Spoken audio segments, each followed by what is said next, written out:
Assalamualaikum warahmatullahi wabarakatuh.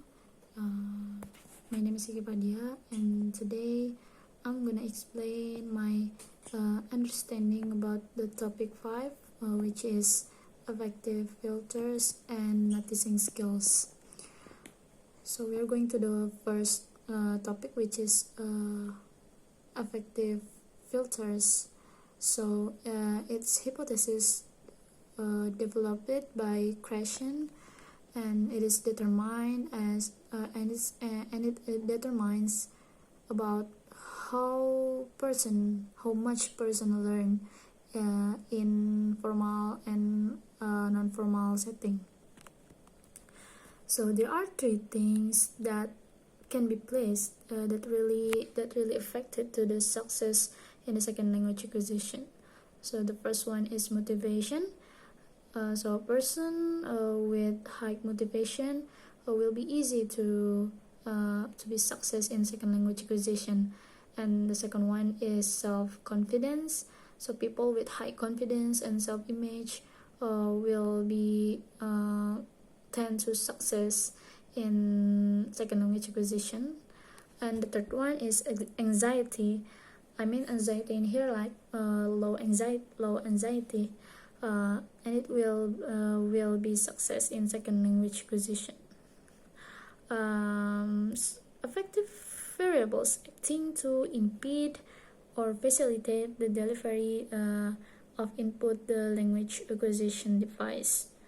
There are two different affective filters. So the first one is low affective filters, which can facilitate it increase learning process, and the second one is high affective filters, which can be decrease the learning process.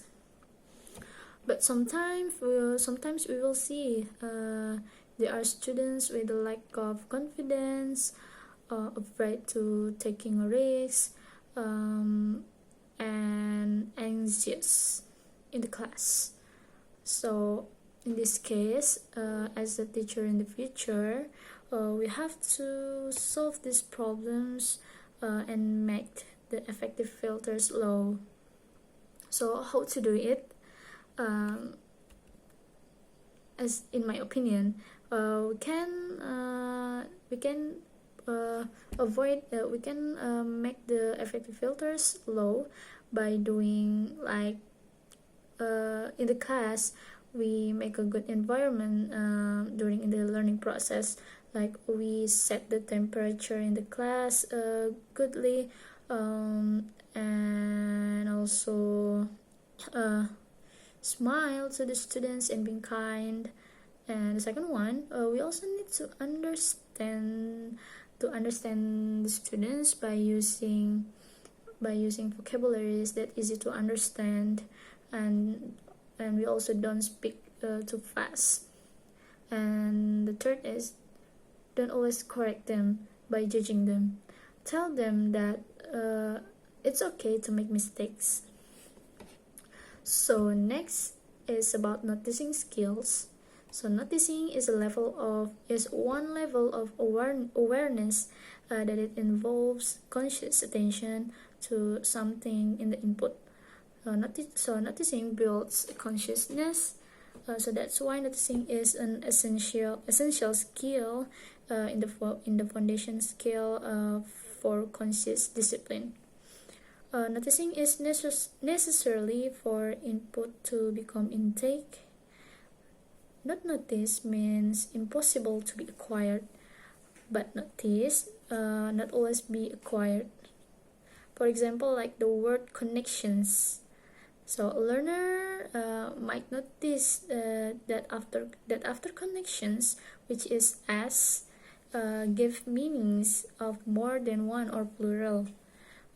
Technically, the learner could notice and become aware of that as, but they couldn't potentially even know that means that as means plural.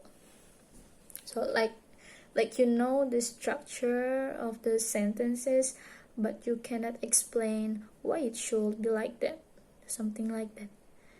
So I think that's all of my understanding. I'm so sorry if there are many mistakes because I'm not used to speaking in English in my university, but I always do my best. So thank you for your attention. Wassalamualaikum warahmatullahi wabarakatuh.